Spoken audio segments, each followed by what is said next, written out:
Welcome back to உங்கள் Vinod channel. இன்றைக்கி என்ன பார்க்க போகிறோம் அப்படின்னா, அங்கன்வாடி வேலை மாவட்டம் வாரியாக வந்தாச்சு. ஸோ அந்த அப்ளிகேஷன் ஃபார்மை எப்படி நம்ம ஃபில் பண்ணுறது அப்படின்ற ஃபுல் டீட்டெயில்ஸ் நம்ம இந்த வீடியோவில் பார்க்க போகிறோம். ஸ்கிப் நம்ம கடைசி வரைக்கும் பாருங்கள். அதுக்கு முன்னாடி நம்ம வீடியோ நீங்கள் ஃபர்ஸ்ட் டைம் பார்க்குறீங்க அப்படின்னா மறக்காம சப்ஸ்கிரைப் பண்ணிட்டு பக்கத்தில் பெல் பட்டனே கிளிக் பண்ணி வச்சுக்கோங்க. அப்போ தான் நான் போட நோட்டிஃபிகேஷனில் காட்டும். உங்கள் டவுட்ஸ் எதனால் மறக்காமல் வந்து கமெண்ட்டில் சொல்லுங்கள். வாங்க வீடியோக்குள்ளே போகலாம். Anganwadi worker, mini anganwadi worker, anganwadi helper, அந்த 3 போஸ்டிங்ஸ் தான் வந்திருக்கு. அதில் அங்கன்வாடி ஒர்க்கருக்கும் மினி அங்கன்வாடி ஒர்க்கருக்கும் இருக்கிற எலிஜிபிலிட்டி பார்த்துட்டு என்ன தகுதிகள் என்னென்னலாம் நம்மக்கிட்ட இருக்கணும் அப்படின்றத நம்ம பார்த்துட்டு, அதுக்கப்புறம் அங்கன்வாடி ஹெல்ப்பரோட நிபந்தனைகளை பார்த்துட்டு, அதுக்கப்புறமா அப்ளிகேஷன் அப்ளை பண்ணுறது எப்படி, ஃபில் பண்ணுறது எப்படின்னு பார்க்கலாம். அங்கன்வாடி ஒர்க்கர் மினி அங்கன்வாடியை பொறுத்த வரைக்கும் 12ஆம் வகுப்பு தேர்ச்சி பெற்றிருக்கணும். அதே மாதிரி சரளமாக தமிழ் பேச தெரிஞ்சிருக்கணும். நேர்காணலுக்கு வரும்பொழுது போக்குவரத்து செலவு வழங்கப்பட மாட்டாது அப்படின்றத சொல்லியிருக்காங்க. அதே மாதிரி ஏஜ் லிமிட்டை பொறுத்த வரைக்கும் 25லேருந்து 35க்குள்ளே இருக்கணும் அப்படின்றத சொல்லியிருக்காங்க. விதவை, ஆதரவற்ற பெண்கள், எஸ்சி, எஸ்டி இவங்களுக்கெல்லாம் 5 வயது தளர்வு தராங்க. 35 வயசுலேருந்து அதாவது 40 வயசு வரைக்கும் நீங்கள் இருக்கலாம் அப்படின்றத நம்ம சொல்லியிருக்காங்க. மாற்றுத்திறனாளியாக இருக்காங்க அப்படின்னா 3 வயது தளர்வு தராங்க. 35 வயசுனா 38 வயசு வரைக்கும் நீங்கள் அப்ளை பண்ணலாம் அப்படின்னு சொல்லியிருக்காங்க. அதே மாதிரி ஆதரவற்ற பெண், கணவரால் கைவிடப்பட்டவர், மாற்றுத்திறனாளி குழந்தையுடைய பெண், மாற்றுத்திறனாளி கணவனுடைய குடும்ப தலைவி அப்படின்ற இந்த மாதிரி எலிஜிபிலிட்டி இருக்குது அப்படின்னா உங்கள் எல்லோரும் என்ன பண்ணணும், கண்டிப்பாக நீங்கள் சர்டிஃபிகேட் கொண்டு அந்த சர்டிஃபிகேட்டோட ஜெராக்ஸில் நீங்கள் சைன் போட்டு கொடுக்குற மாதிரி இருக்கும் அப்படின்றது சொல்லியிருக்காங்க. ஸோ நோட்டிஃபிகேஷன் செக் பண்ணிங்க அப்படின்னாலே உங்களுக்கு இதில் டீட்டெயில்ஸ் எல்லாமே உங்களுக்கு தெரிஞ்சிடும். ஓகேங்களா? ஸோ இப்போ பார்க்க போகிறது அங்கன்வாடி உதவியாளர் ஹெல்ப்பருக்காக. நீங்கள் என்ன படிச்சிருக்கணும் அப்படின்னா 10ஆம் வகுப்பு படிச்சிருக்கணும். அதில் அதே மாதிரி சேம் சர்டிஃபிகேட்டில் சைன் போட்டு தர மாதிரி இருக்கணும். சரளமாக தமிழ் பேசணும். நேரலைக்கு வரும்போது உங்களுக்கு காசு தர மாட்டாங்க அப்படின்றத சொல்லியிருக்காங்க. விண்ணப்பதாரோட வயசு இவங்களுக்கு எவ்வளோ அப்படின்னா 20லேருந்து 40 வயசுக்குள்ளே இருக்கணும் அப்படின்னு சொல்லியிருக்காங்க. அதே மாதிரி வயது தளர்வு யாருக்கு தராங்கன்னா விதவை, ஆதரவற்ற பெண்கள், எஸ்சி, எஸ்டிங்களா 5 வயது தளர்வு தராங்க. 45 வயசு வரைக்கும் நீங்கள் அப்ளை பண்ணலாம். மாற்றுத்திறனாளியாக இருக்கீங்கன்னா 43 வயசு வரைக்கும் நீங்கள் அப்ளை பண்ணலாம் அப்படின்றதும்.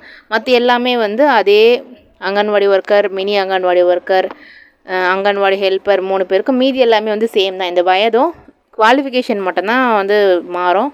மற்றபடி எல்லாமே சேம் தான். இதில் முக்கியமானது ஒன்று சொல்லணும் அப்படின்னு நினச்சேன். என்னென்னா லாஸ்ட் 2 பாயிண்ட்ஸ் பார்த்தீங்கன்னா தெரியும். விண்ணப்பங்களை தபால் அல்லது அஞ்சல் மூலம் வட்டார திட்ட அலுவலகத்திற்கு அனுப்பும் போது ஏற்படும் காலதாமதங்களுக்கு துறை பொறுப்பாகாது. நீங்கள் என்ன பண்ணணும், டேரெக்டாக மோஸ்ட்லி கொடுத்துருங்க. நீங்கள் ஒரு போஸ்ட் பண்ணுறீங்களோ இல்லைனா ஏதாவது கொரியர் பண்ணுறீங்களோ அந்த சேரும் நம்மளுக்கு தெரியாது. அதனால் நீங்கள் டேரெக்டாக போய் அந்த ஆஃபீஸில் கொடுத்தீங்க அப்படின்னா தான் அது ஓகே. மற்றபடி எதுனாலும் அவங்களுக்கு பொறுப்பாகாது அப்படின்றத சொல்லியிருக்காங்க. இன்னொன்று, பத்திரிகை செய்தி அறிவிப்பில் குறிப்பிட்ட தேதிக்குள்ளே அந்த லாஸ்ட் டேட்டுக்குள்ளே நீங்கள் அனுப்பிடணும். அதுக்கப்புறமா நீங்கள் எதுவுமே கொடுத்தீங்க அப்படின்னா அதுவும் ஏற்றுக்கொள்ளப்படாது அப்படின்றது சொல்லியிருக்காங்க. ஸோ இதான் மெயினாக நம்ம பார்க்க வேண்டியது. ஓகே, நெக்ஸ்ட்டு நம்ம அப்ளிகேஷன் ஃபார்ம் ஃபில் பண்ண போயிடலாம். ஓகே, அப்ளிகேஷன் ஃபார்ம் டவுன்லோட் பண்ணியாச்சு. இப்போ ஓகே எல்லாம் பண்ணியாச்சு. இப்படி நான் ஃபார்ம் ஃபில் பண்ணுறது அப்படின்றத நம்ம ஸ்டெப் பை ஸ்டெப் பார்க்கலாம். கடைசி வரைக்கும் பாருங்கள். ஃபர்ஸ்ட் நீங்கள் அங்கே ஃபோட்டோ ஓட்டுற மாதிரி இருக்கும். ஃபோட்டோ ஓட்டிடுங்க. நெக்ஸ்ட்டு உங்கள் மாவட்டம், திட்டம் இல்லை வட்டாரம் அப்படின்னு கொடுத்துருப்பாங்க. ஸோ அதையும் நீங்கள் கரெக்டாக ஃபில் பண்ணிக்கோங்க. எல்லாமே உங்கள் ஆதார் கார்டில் இருக்கிறதா மெயினாக போட்டுக்கோங்க. ஓகேங்களா? ஏன்னா அதுதான் நம்ம ஐடி ப்ரூஃப் கொடுப்போம். நெக்ஸ்ட்டு உங்கள் பேர், தகப்பனார் இல்லை கணவர் பெயர் கேட்டிருக்காங்க. அதையும் கொடுத்துருங்க. விண்ணப்பதாரரின் இருப்பிட முகவரி, கைபேசி எண் 2 கேட்டிருக்காங்க. அதையும் நீங்கள் ஃபில் பண்ணிக்கோங்க. ஆதார் எண் கேட்டிருக்காங்க. இருப்பிடம் என்ன அப்படின்றத கேட்டிருக்காங்க. இருப்பிட ஊராட்சி யார், கிராம பெயர் என்ன அப்படின்றத கேட்டிருக்காங்க. அங்கன்வாடி பணியாளர் நியமனம் போது அந்த அங்கன்வாடியோட எண்ணு, முகவரி எல்லாம் கேட்டிருக்காங்க. உங்களோட எஜுகேஷன் குவாலிஃபிகேஷன் என்ன, நீங்கள் தேர்ச்சி பெற்றீங்களா இல்லையா, உங்கள் பிறந்த தேதி என்ன, உங்களுடைய கம்யூனிட்டி என்ன அப்படின்றத கேட்டிருக்காங்க. அதே மாதிரி இருப்பிட முகவரி சான்றாக எதை தர போகிறீங்க அப்படின்றத நம்ம டிக் பண்ண சொல்லி கேட்டிருக்காங்க. ஸோ அதையும் நீங்கள் கரெக்டாக கொடுத்துக்கோங்க. நெக்ஸ்ட்டு இதில் மெயினாக என்ன பார்க்க போகிறோம் அப்படின்னா, இருப்பிட முகவரி சான்றில் வாக்காளர் அட்டை கொடுக்கலாம், குடும்ப அட்டை கொடுக்கலாம், ஆதார் அட்டை கொடுக்கலாம். இது 3ல் ஏதோ ஒன்று நீங்கள் கொடுக்கலாம் அப்படின்னு சொல்லியிருக்காங்க. ஸோ இருப்பிட முகவரி சான்றில் மெயினாக எல்லாத்துலேயும் உங்களுக்கு ஒரே மாதிரி எந்த அட்ரஸ் இருக்கோ ஸோ அதில் தான் நீங்கள் கொடுக்குற மாதிரி இருக்கும். ஓகேங்களா? மாநகராட்சி, நகராட்சி, பேரூராட்சி அதை கேட்டிருக்காங்க. அதை கொடுத்துக்கோங்க. விண்ணப்பதாரர் குழந்தை மையம் அமைந்துள்ள அதே வட்டாராட்சி சேர்ந்தவரா அப்படின்னு கேட்டிருக்காங்க. இது எல்லாமே என்னவாக இருக்கணும், ஆம் இல்லை அப்படின்னு கொடுக்குற மாதிரி இருக்கும். ஸோ ஆம்னா ஆம் டிக் பண்ணுங்கள், இல்லைன்னா இல்லைன்னு டிக் பண்ணுங்கள். அதுக்கேற்ற மாதிரி நீங்கள் அந்த ஃபார்ம் ஃபில் பண்ணுற மாதிரி இருக்கும். எதுவும் அவ்வளோ மோஸ்ட்லி எழுதுகிற மாதிரி இருக்காது. ஓகேங்களா?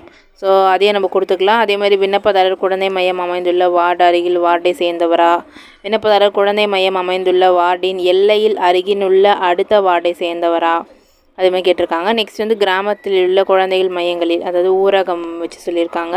விண்ணப்பதாரர் குழந்தைகள் மையம் அமைந்துள்ள அதே கிராமத்தை சேர்ந்தவரா, ஆம்னா ஆம் கொடுங்க, இல்லைன்னா இல்லைன்னு கொடுங்க, அந்த மாதிரி கொடுக்கணும். விண்ணப்பதாரர் நியமனம் கோரும் குழந்தைகள் மையம் இருக்கும் கிராம ஊராட்சிக்கு உட்பட்ட வேறு கிராமத்தை சேர்ந்தவரா அப்படின்றத கேட்குறாங்க. விண்ணப்பதாரர் நியமனம் கோரும் குழந்தைகள் மையம் இருக்கும் கிராம ஊராட்சி எல்லையில் அருகிலுள்ள அடுத்த கிராம ஊராட்சியை சேர்ந்தவரா அப்படின்னு கேட்டிருக்காங்க. விண்ணப்பதாரரின் திருமண நிலை, திருமணமானவரா திருமணமாகாதவரா அப்படின்னு கேட்டிருக்காங்க. திருமணமானவர் அப்படின்னா கணவரால் கைவிடப்பட்டவரா அப்படின்னு கேட்டிருக்காங்க. மாற்றுத்திறனாளி குழந்தையுடைய பெண்ணா கேட்டிருக்காங்க. அதேமாதிரி மாற்றுத்திறனாளி கணவனுடைய பெண் குடும்ப தலைவி அப்படின்றது கேட்டிருக்காங்க. ஸோ இது எல்லாமே வந்து ஒரு ஸ்டெப் பை ஸ்டெப் அதுக்கு அடுத்து நம்ம வந்து கொஷினுக்கு ஆன்சர் பண்ணுற மாதிரி இருக்கும். அதேமாதிரி 2 குழந்தைகளுடைய 35 வயதுக்குட்பட்ட விதவையா அப்படின்னு கேட்டிருக்காங்க. அது நீங்கள் ஆம் இல்லைன்னு கொடுக்குற மாதிரி இருக்கும். குறைந்தது 2 பெண் குழந்தைகள் உள்ள பெண்ணா அப்படின்றது கேட்டிருக்காங்க. அதுக்கும் ஆம் இல்லை அப்படின்னு கொடுக்குற மாதிரி இருக்கும். ஸோ இது வந்து பேசிக்காக நம்ம 2 பேஜ் வந்து ஃபில் பண்ணிவிட்டோம். நெக்ஸ்ட் 3rd பேஜுக்கு வந்து போயிடலாம். 3rd பேஜில் வந்து என்ன கேட்டிருக்காங்க அப்படின்னா, திருமணம் ஆகாதவர் அப்படின்னா ஆதரவற்ற பெண்ணா அப்படின்னு கேட்டிருக்காங்க. ஆகாதவங்கன்னா தாய் தந்தை இறப்பு சான்றிதழ் கொடுக்குற மாதிரி இருக்கும். ஆம் இல்லை என்ற கொடுக்குற மாதிரி இருக்கும். விண்ணப்பதாரர் மாற்றுத்திறனாளியா அப்படின்னு கேட்டிருக்காங்க. ஸோ மாற்றுத்திறனாளியாக இருக்கீங்க அப்படின்னா நீங்கள் அப்ளை பண்ணலாம். அண்ட் இதில் ஏதாவது ஒன்று இருக்கணும் அப்படின்ற மாதிரி சொல்லியிருக்காங்க. குள்ளத்தன்மையுடையவர் ஆம் இல்லை அப்படின்றத கொடுக்குற மாதிரி இருக்கும். எது நீங்கள் கொடுத்தாலும் அதுக்கான சர்டிஃபிகேட் கண்டிப்பாக இருக்கணும் உங்கள்கிட்ட. ஓகேங்களா? அதுமாரி சர்டிஃபிகேட் இல்லை அப்படின்னாலும் ஒரு தடவை நீங்கள் சர்டிஃபிகேட் அப்ளை பண்ணிட்டீங்கன்னா ஒப்புதல் சான்றுன்னு கொடுத்துருப்பாங்க. ஸோ அதை வச்சு நீங்கள் அப்ளை பண்ணுற மாதிரி இருக்கும். ஸோ அது ஓகேவான்னு நீங்கள் உங்கள் ஆஃபீஸில் ஒரு தடவை கேட்டுட்டு அதுக்கப்புறம் நீங்கள் அதை கொடுக்கலாம். ஓகேங்களா? ஏன்னா அப்ளை பண்ணுறது ஒரே நாளில் பண்ணி அந்த ஒப்புதல் சீட்டு வாங்கிடலாம். அப்ளை பண்ணி நம்ம சர்டிஃபிகேட் வரதான் கொஞ்சம் டிலே ஆகும். ஸோ அது மட்டும் நீங்கள் கேட்டுக்கோங்க. ஒப்புதல் சீட்டு வச்சு நான் இதை அப்ளை பண்ணலாமா அப்படின்றத கேட்டுட்டு அதுக்கப்புறம் நீங்கள் அப்ளை பண்ணலாம். ஓகேங்களா? ஸோ எல்லாமே நீங்கள் வந்து கரெக்டாக செக் பண்ணிக்கோங்க. நெக்ஸ்ட்டு பார்த்தீங்க அப்படின்னா இடம், எந்த இடம் நீங்கள் வந்து அப்ளை பண்ணுறது, உங்களோட ஆதார் கார்டில் இருக்க இந்த ஊர் பேர் வந்து எழுதிக்கோங்க. நாள், எந்த நாள் நீங்கள் அந்த ஃபார்மை கொடுக்க போகிறீங்களோ அதை எழுதிக்கோங்க. அப்புறம் உங்களோட கையொப்பம், உங்கள் சிக்னேச்சர் கொடுக்குற மாதிரி இருக்கும், அதையும் கொடுத்துக்கோங்க. ஓகேங்களா? இன்னொன்று என்ன அப்படின்னா, விண்ணப்பதாரர்கள் இருப்பிடத்திற்குட்பட்ட வட்டாரம் திட்டம் குழந்தை வளர்ச்சி திட்ட அலுவலகத்தை அணுகி விண்ணப்பிக்கவும். ஓகேங்களா? உங்களோட இருப்பிடத்திற்கு உட்பட்ட வட்டாரம். ஓகேங்களா? நீங்கள் இருக்கிற அந்த சுற்றி இருக்க அந்த நியர்பையில் என்ன உங்களுக்கு ஆஃபீஸ் இருக்கோ அதில் நீங்கள் கொடுக்குற மாதிரி இருக்கும். அந்த நீங்கள் ஃபார்மை டவுன்லோட் பண்ணி பார்த்தீங்க அப்படின்னாலும் உங்கள் வட்டாரத்தில் எங்கே அந்த ஆஃபீஸ் இருக்குதுன்னு தெரியும். ஸோ அதை வச்சு நீங்கள் வந்து அப்ளை பண்ணிக்கலாம். ஸோ லாஸ்ட்டாக பார்த்தோம் அப்படின்னா அந்த அப்ளிகேஷன் ஃபார்மில் லாஸ்ட்டாக ஒப்புகை சீட்டு அப்படின்னு இருக்கும். ஸோ இது வந்து நீங்கள் ஃபில் பண்ணவே கூடாது. இது வந்து அந்த ஆஃபீஸில் இருக்கவங்க ஃபில் பண்ணணும். ஸோ அவங்க என்ன பண்ணுவாங்கன்னா உங்கள் பேர் எழுதிட்டு அவங்கக்கிட்ட வந்து இந்த தேதியில் எந்த ஊரில் அவங்க வாங்குறாங்களோ அந்த ஊரோட போட்டுட்டு நாங்கள் வந்து உங்களோட இந்த பணிக்கான ஒப்புதல் சீட்டு நாங்கள் வந்து வாங்கியிருக்கோம், இந்த அப்ளிகேஷன் ஃபார்மை நாங்கள் வந்து வாங்கியிருக்கோம் அப்படின்னு சொல்லி அதை ஃபில் பண்ணி அந்த தேதியோட கூடிய அலுவலக முத்திரையை வந்து அவங்க போட்டுட்டு உங்களுக்கு அது கொடுப்பாங்க. ஓகேங்களா? ஸோ இதுதான் வந்து பேசிக்காக எப்படி அப்ளை பண்ணுறது அப்படின்னு சொல்லி நிறைய பேர் கேட்டிருந்தீங்கன்னா அதுக்காக தான். அண்ட் அதுவும் இல்லாமல் டிஸ்ட்ரிக் வைஸ் நான் எங்கெங்கே ஆஃபீஸ் போய் கொடுக்குறது இது அப்படின்னு சொல்லி கேட்டிருக்கீங்க. என்னால் முடிஞ்சால் அந்த பிடிஎஃபை செப்பரேட்டாக நான் ஒரு வீடியோவாக உங்களுக்காக போடுறேன். ஆர் நீங்கள் எனக்கு கமெண்ட் பண்ணுங்கள், நான் உங்களுக்கு அந்த பிடிஎஃபை வந்து சென்ட் பண்ணுறேன். அதை யூஸ் பண்ணி நீங்கள் வந்து அப்ளை பண்ணிக்கலாம். ஸோ உங்களுக்கும் இது யூஸ்ஃபுல்லாக இருந்தது அப்படின்னா மறக்காமல் லைக் பண்ணிவிட்டு நம்ம சேனலை சப்ஸ்கிரைப் பண்ணாமல் பார்த்துட்டு இருக்கீங்கன்னா மறக்காமல் சப்ஸ்கிரைப் பண்ணிக்கோங்க. உங்கள் ஃப்ரெண்ட்ஸ் அண்ட் ஃபேமிலிஸ்க்கும் இந்த வீடியோ யூஸ்ஃபுல்லாக இருக்கணும் அப்படின்னா மறக்காமல் ஷேர் பண்ணி விடுங்க. நெக்ஸ்ட் ஒரு புதிய சந்திக்கிறேன். அன்டில் தென் பை ஃப்ரம் உங்கள் வினோ.